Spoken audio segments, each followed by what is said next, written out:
Bonjour et bienvenue sur la chaîne Gaoufou, je suis ravi de vous retrouver aujourd'hui pour une nouvelle vidéo, cette vidéo qui va concerner les previews, c'est la 16e preview, il nous reste deux équipes après celle-ci. Aujourd'hui on va parler d'une équipe qui n'a jamais été championne de France, ça vous donne une belle idée suivant les trois équipes qui restent. Une équipe qui a gagné 3 fois la Coupe de France, dont une fois en 2020, une équipe qui était qualifiée l'année dernière pour la Ligue Europa, et oui aujourd'hui on va bien parler du Stade Rennais, le Stade Rennais qui va avoir pour objectif de retrouver ses ambitions européennes. En tout cas, c'est dans cette approche qu'on va analyser la vidéo et faire cette preview. Le Stade Rennais, comme je le disais, 3 fois vainqueur de la Coupe de France, 2 fois champion de deuxième division, un trophée des champions, jamais deuxième de Ligue 1. C'est une statistique qui m'a surpris en analysant un petit peu l'historique de ce club, mais n'a jamais fini deuxième de Ligue 1. 68 saisons en Ligue 1, pourtant. Donc on aura un effectif qui sera composé cette saison, pour l'instant en tout cas au moment où je parle, avant la fin du mercato, de 28 joueurs pro, 18 étrangers dont 12 internationaux dans l'ensemble. C'est quasiment la moitié de l'effectif, avec une moyenne d'âge de 24,6 ans. C'est un effectif que je dirais plutôt expérimenté, un effectif qui doit encore apprendre parce qu'il s'est renouvelé un petit peu, mais on va en parler un petit peu plus tard. Ils vont évoluer au Roazhon Park, qui est un stade de 30 000 places environ, qui est souvent rempli, souvent quasi plein.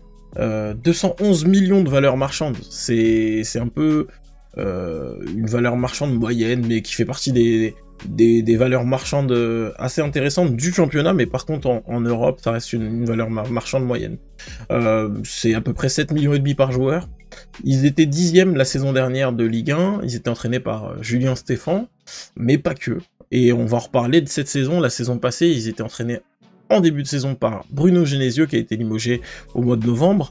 Ils ont réalisé un mercato qui permettait de finir dans le positif de 60 millions, avec le départ notamment d'Andy Diouf, de Serhou Guirassy, le départ de Loïc Badé, le départ de Amari Traoré, qui était capitaine, Hugo Chouakou, qui est parti du côté de Chelsea, il y a eu Lovro Matcher, il y a eu Jérémy Doku, bien sûr. Un départ que je vais citer maintenant parce qu'il fait aussi partie des arrivées, l'arrivée de Matic qui est reparti du côté de Lyon au mercato d'hiver. Ludovic Blas qui a rejoint le Stade Rennais au cours du mercato pour 15 millions avec Enzo Lefebvre, Nemanja Matic, et il y avait aussi Rieder, il y a Alidou Seydou, Matou Siwa aussi qui est arrivé au mercato hivernal avec Alidou Seydou.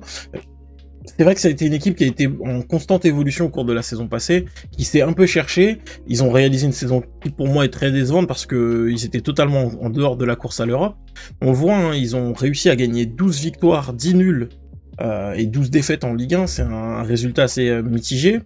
53 buts marqués, 46 buts encaissés.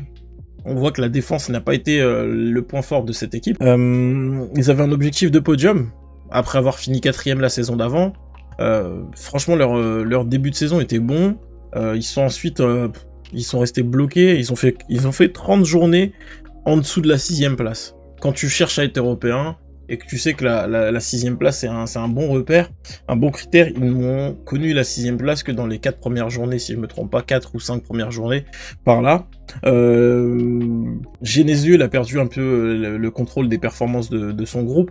Après, on lui a enlevé quand même pas mal d'éléments clés au cours du mercato. Ils ont été remplacés, mais pas forcément comme ils voulaient. Ça reste quand même la 3e attaque de Ligue 1. Donc ça, c'est un des éléments sur lesquels on peut s'appuyer aussi pour cette analyse. Ils ont réussi à provoquer 11 pénaltys, c'est un record la saison passée. La deuxième équipe, elle était à 9 pénaltys provoqués. Ils en ont transformé 10. La deuxième équipe, elle était à 7 pénaltys transformés. Donc beaucoup d'efficacité. Benjamin Bourigeaud, justement, je vais en reparler, mais il s'est illustré dans cet exercice. Il y a eu aussi Kalimundo qui sont tous les deux illustrés dans cet exercice de transformation des pénaltys. Arnaud Kalimundo qui finit à 15 buts, 2 passes décisives. Benjamin Bourigeaud, 15 buts, 10 passes décisives, donc un peu le métronome, le maître à jouer. Benjamin Bourigeaud, 11 buts du côté de Amine Gouiri et 3 passes décisives.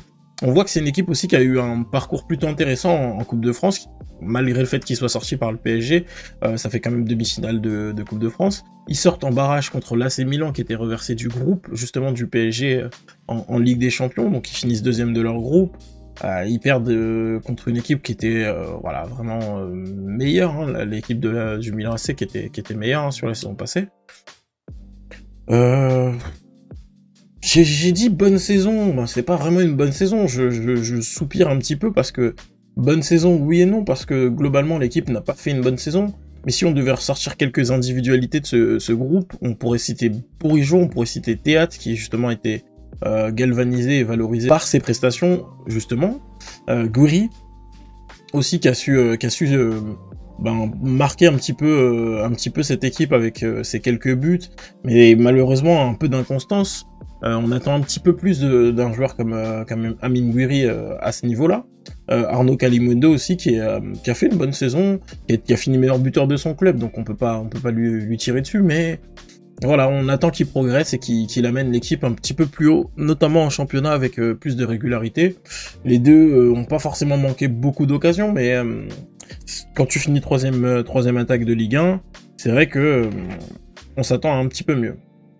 Il y avait quand même la confirmation de Théâtre qui a gagné sa place de titulaire, et Désiré Doué aussi qui pareil sur la deuxième partie de saison a gagné sa place de titulaire et qui a montré son talent, qui a illuminé un petit peu cette équipe. Bien sûr la révélation un peu de Guéladoué, le frère de Désiré Doué, joueur qui est parti malheureusement, mais bon. Tout ça c'est piloté maintenant par Julien Stéphan, qui est arrivé à la mi-saison, qui a eu un petit peu le temps de mettre sa patte sur l'effectif.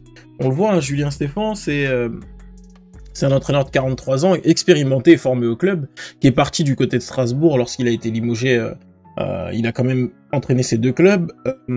Cette saison avec Rennes, 2 avec la réserve, et il attaque sa 5e avec l'équipe première. Il a jamais fini une saison complète.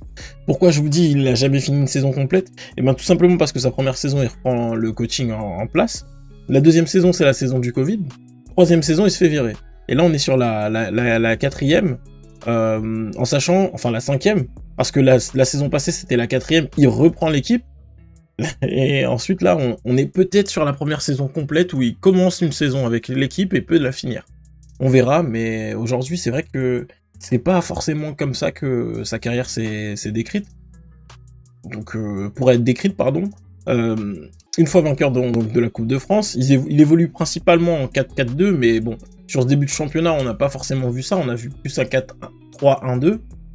Ça a été plus son système privilégié. Après, on va voir, hein, mais ils sont beaucoup renforcés dans l'axe, donc ça aide. Il prend en moyenne 1,5 points depuis ses débuts en Ligue 1. Et 1,58 points à Rennes. Donc ça veut dire qu'avec 1,58 points, j'ai pas calculé, mais je vais vous demander un tout petit instant, je vais regarder ce que ça fait. On est quasiment à 53 points, 53 points, c'est 7 de plus que la saison passée. C'est un coach qui peut amener justement cette sérénité et cette régularité dans le club. Concernant les transferts cet été, quels transferts ont été effectués pour amener un petit peu plus de profondeur à cet effectif qui a perdu pas mal de joueurs? Il y a eu les arrivées notamment d'Albert Grandbeck. Albert Grandbeck, c'est un milieu terrain danois qui a plutôt une bonne polyvalence, qui sait aussi être décisif, notamment devant le but. Il a une bonne finition. C'est un joueur qui a été capable aussi d'être très agressif balle au pied, qui a un bon vernis technique. Faudra voir comment il s'adapte à la Ligue 1, mais on l'a vu notamment avec Lille et à Ralston. C'est des joueurs qui peuvent apporter pas mal de choses à leurs équipes. On a un Glenn Kamara aussi qui a un profil assez défensif, assez récupérateur, distributeur capable de relanceur en fait, hein, le premier relanceur de l'équipe, capable d'être cette pointe basse en fait dans un milieu à 3. On a un Léo Sigard qui a des qualités et qui du côté du Napoli était pas forcément utilisé, et Henrik Meister qui va avoir ce rôle de rotation, hein, dans le duo d'attaque, et avec Hans Hatebor aussi qui va permettre aussi à cette équipe d'avoir un peu plus de profondeur et d'expérience dans ses rangs. On le voit, il y a principalement l'arrivée de jeunes. C'est principalement des jeunes qui rejoignent le club. De l'autre côté, les départs, on voit, c'est aussi beaucoup de jeunes. Hein. Au plus vieux, c'était du 30 ans. C'est un effectif qui est assez jeune de toute façon. Martin Terrier qui quitte le club, qui est assez bien vendu pour 20 millions du côté du Bayer Leverkusen, lui qui revenait d'une grosse blessure. Bélocian aussi qui fait le même chemin. qui suit son coéquipier. On va avoir un Désiré Doué qui va atteindre et signer le Paris Saint-Germain.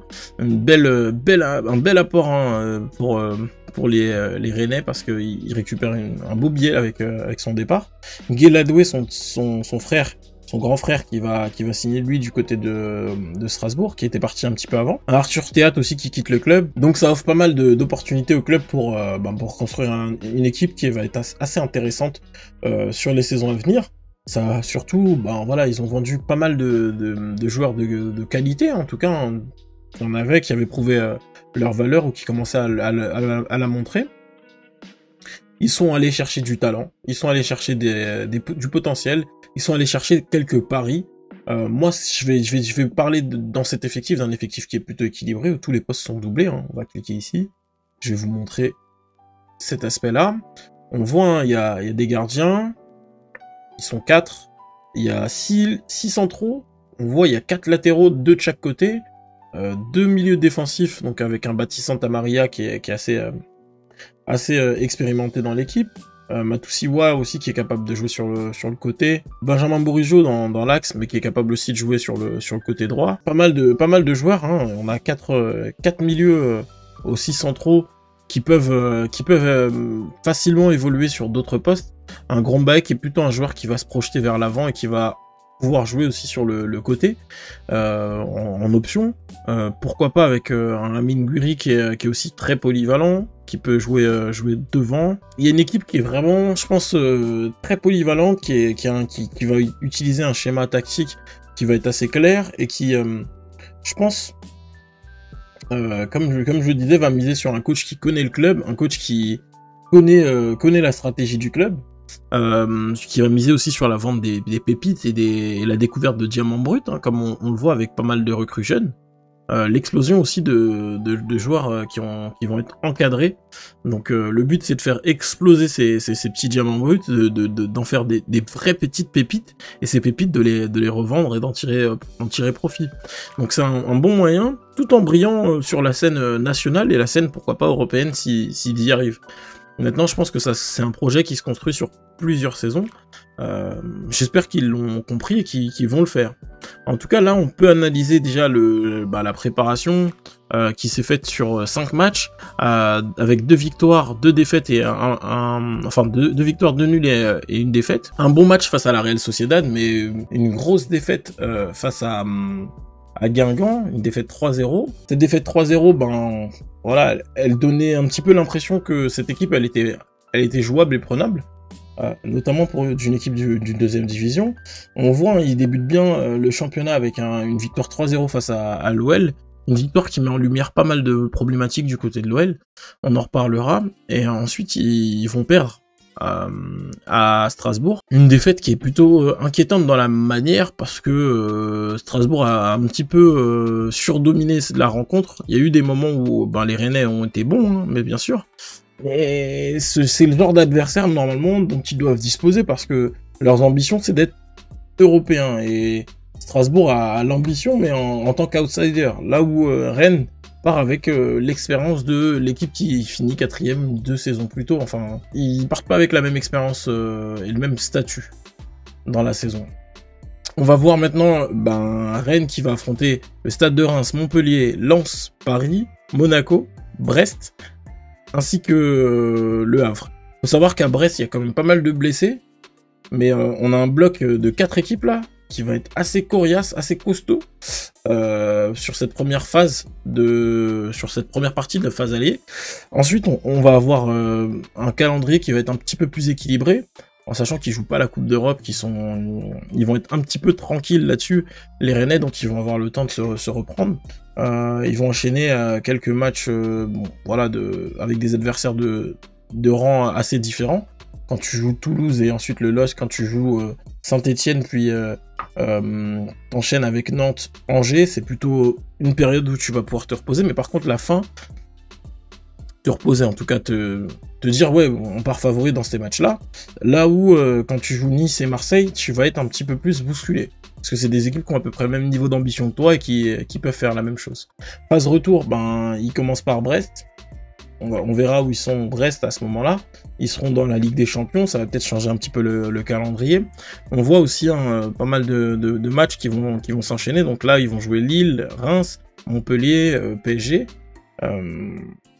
Faut voir. PSG, Lens, ils les enchaînent, ça c'est pas forcément un super move. En plus, ça sera dans des périodes où je pense que la Ligue des Champions aura pas mal d'importance.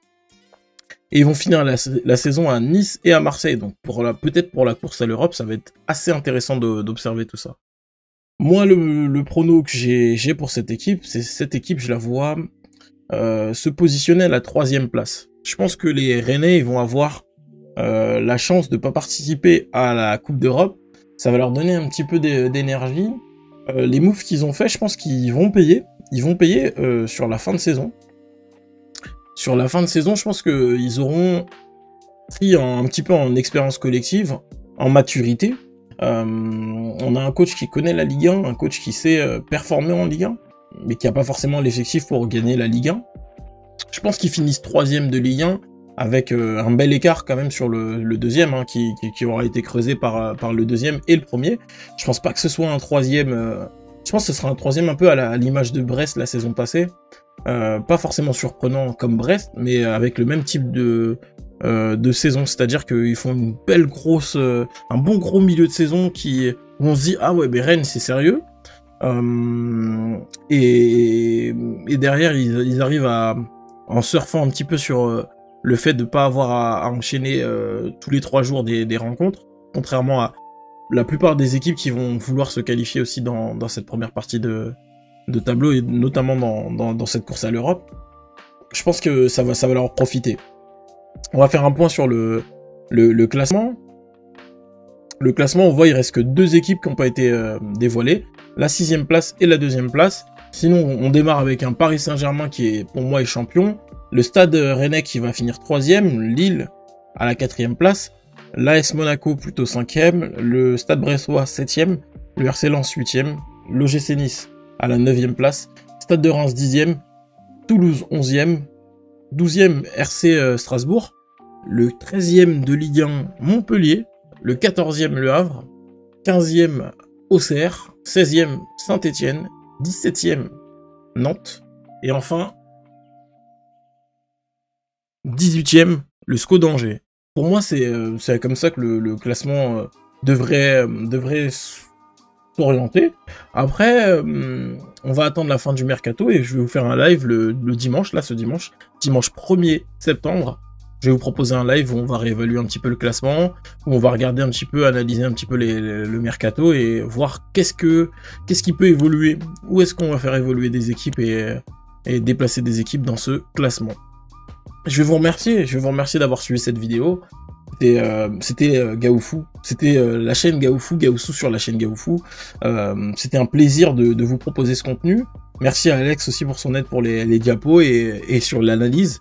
Et je vous dis à très vite pour de nouvelles aventures sur la chaîne Gaoufou. Ciao, ciao, ciao.